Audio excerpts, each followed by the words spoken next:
Hello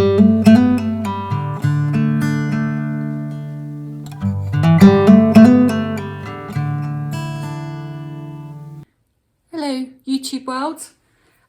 This is another beginner's ring pour. I haven't decided whether to include this in my last video because it's quite long, but I wasn't overly happy with the results of the previous ring pour, and I did a few ring pours a little while ago and I used Liqudex pouring medium. Now the reason why I'm using this is it does give you nice, clean, crisp lines in a ring pour without any cells. I'm hoping I'm saying that. I might be cutting it out if I do get cells, but anyway, I just want to show you the difference.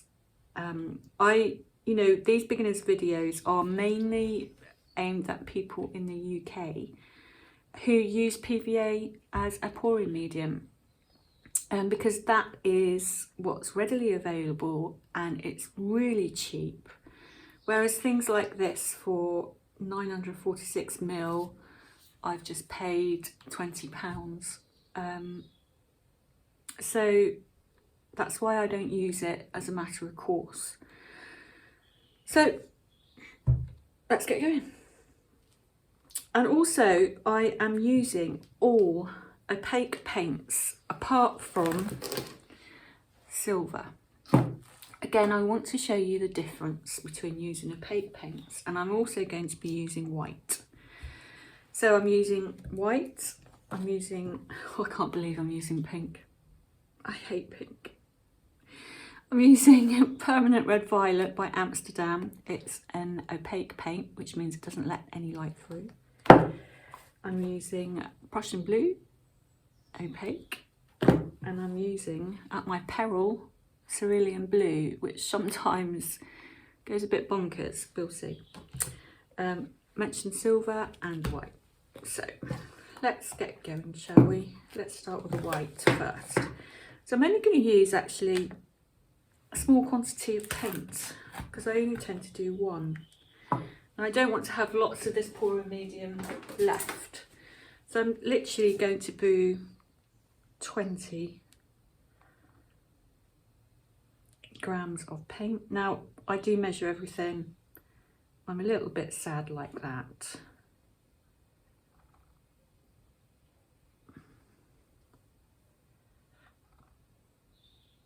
$20.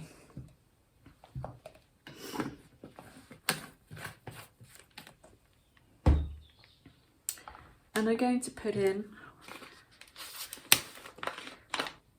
20, so it's 1 to 1, 20 grams.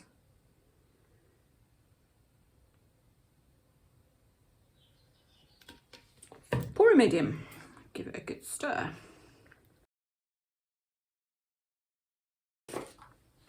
Little tip, if you don't do this already, when it comes to an end,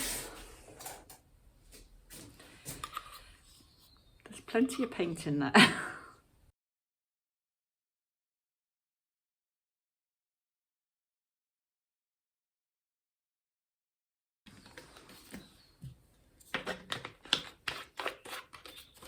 I keep these, if I don't break them first, I keep these for keeping my pouring medium in, my PVA. So when you add your water, you can't measure it.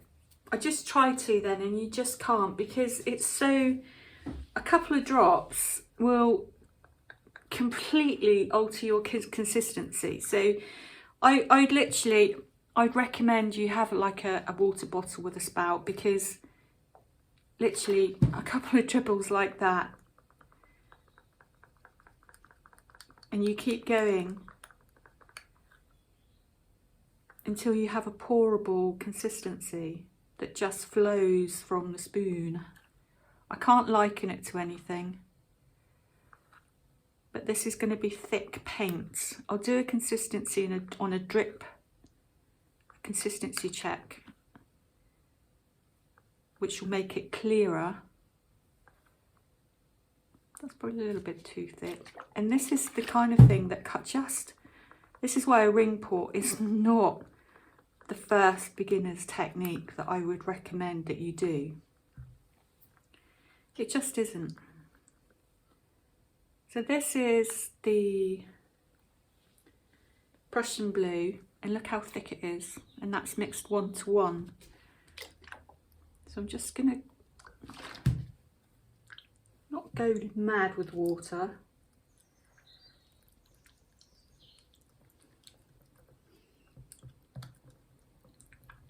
But it's definitely going to take more water than the other colours. So I'm going to do a consistency check. Now, if you use these guides, this is one that I've adapted for my own use. You will see I've got ring, straight, flip, swipe. The consistency, Dutch pour, pearl, bloom. I don't do blooms.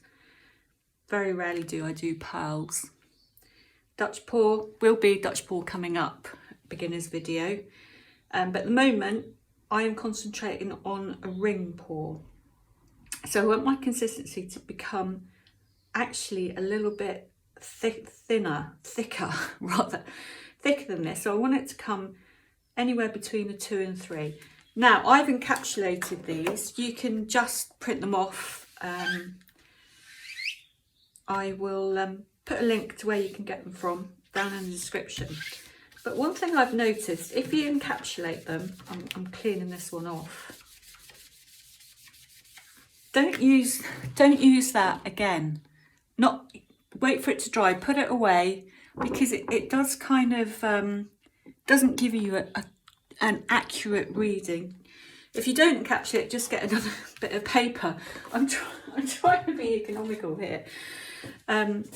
So I've got another one. So I've got several of these encapsulated, but don't use the same one twice in one go, is what I'm trying to say, because you'll get a different reading. It's something to do with the surface. It won't, if it's not dry properly, or if you've got some residue paint on there, even if you can't see it, it can be problematic. So what I'm going to do is just put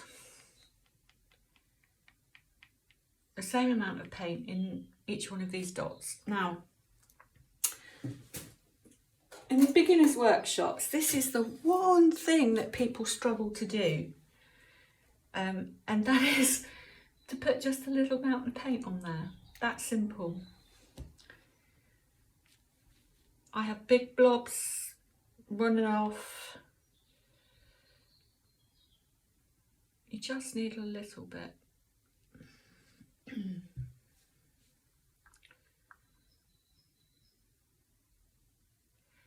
Now, with metallics, it's always good to leave them slightly thicker until you do a consistency check. Look, I've got too much blue there. Because metallics can be deceptively thinner than what they feel. Well, oh, I've got to count. So that's about 5 seconds. So I know that I need to add a little bit more water to my pink, my white, my blue, and my silver.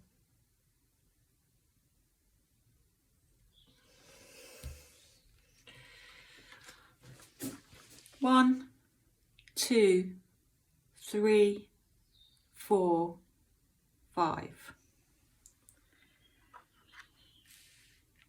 So that's pretty good actually. I'm keeping my paints thicker than what I normally would. Just a little bit in the blue and a little bit in the white, and I am done.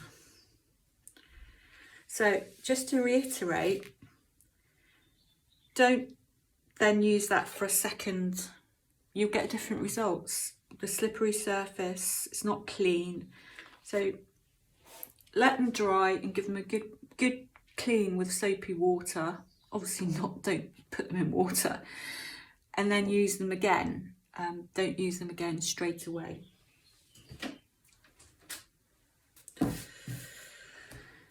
So these paints I've just mixed up, and there's no bubbles at all. No air bubbles. I'm going to let them sit for 10 minutes or so and see if any bubbles come to the top. Okay, I'm back again with a 10 by 10 inch canvas. Now this canvas was quite sloppy, very sloppy actually. And if it's really bad, give the back a really good spray and really get into the corners as well. And then what I do is I stick it on a heater to let it to dry, which I probably shouldn't, but I do. And that makes it tight as a drum. So I just at the last minute, I decided to add some Amsterdam pale blue, opaque. So they're all opaque, apart from the sneaky silver here. So we'll see how we go. I'm just going to use a cup because that's, after doing the last lot, this is the most straightforward. 152 ml is about there. That's how much paint I want. And I'm going to get layering. Now I want a white centre. So I'm going to put the white in first. Followed by the dark blue, because that looked nice with the white. Followed by the silver, because that would look nice next to the dark blue. And I'm going to cheekily put in a little bit more dark blue. Then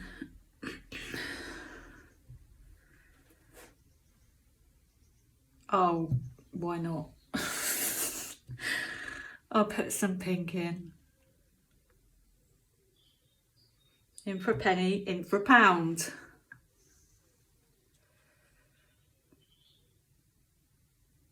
So this time I'm going for thicker rings.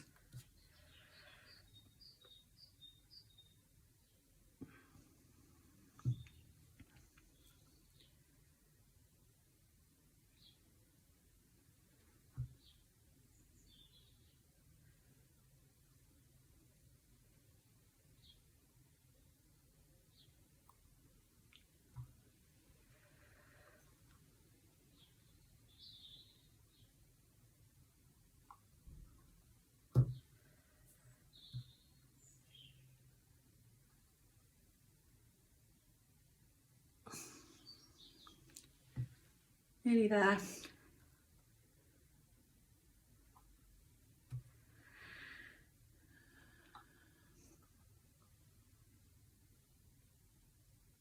That'll do. It's more than enough paint. Okay, so I'm going to create a spout. I'm going to do a straight pour first.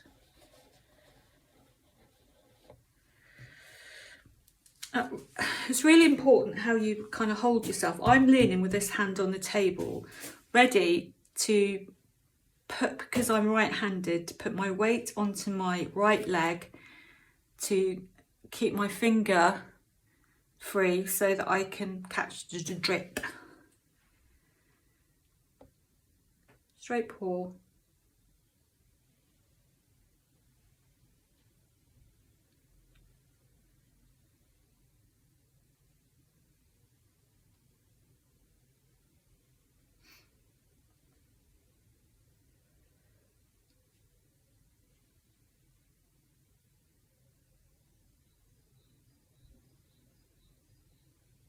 Whoops.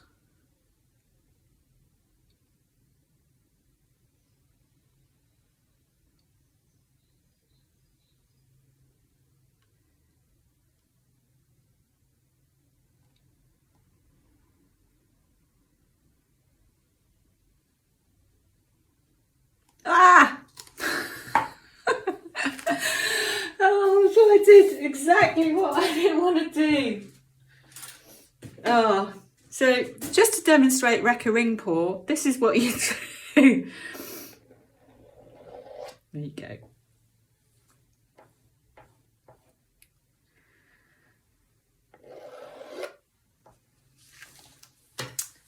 idiot.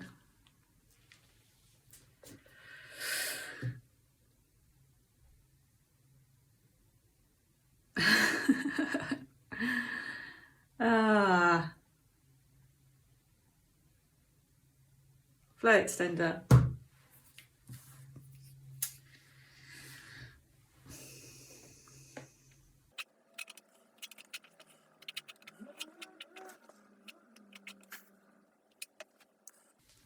Torch. I think I've got some cells.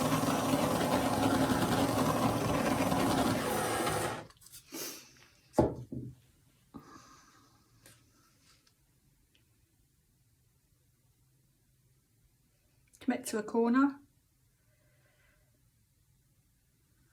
back to the middle.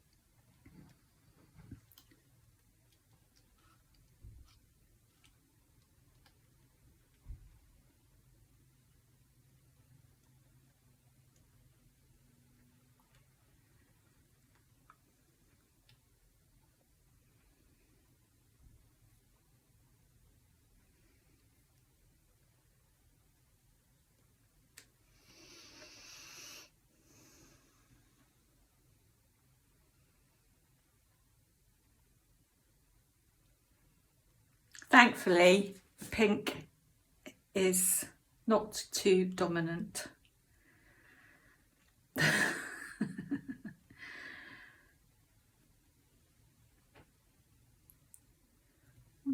This way a bit.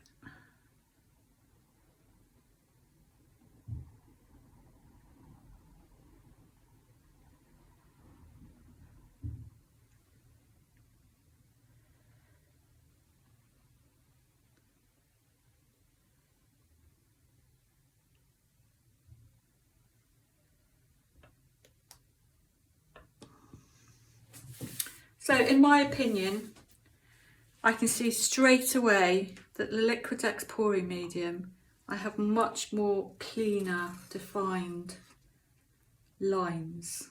It could be the paints that I used previously with the PVA. I don't know, the gold, the Mont gold was so dominant.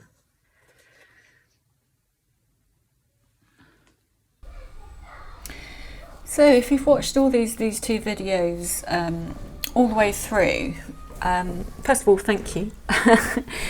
And you will know that it's been a learning curve for me. It really has. So any questions or anything, just give me drop me an email or message me.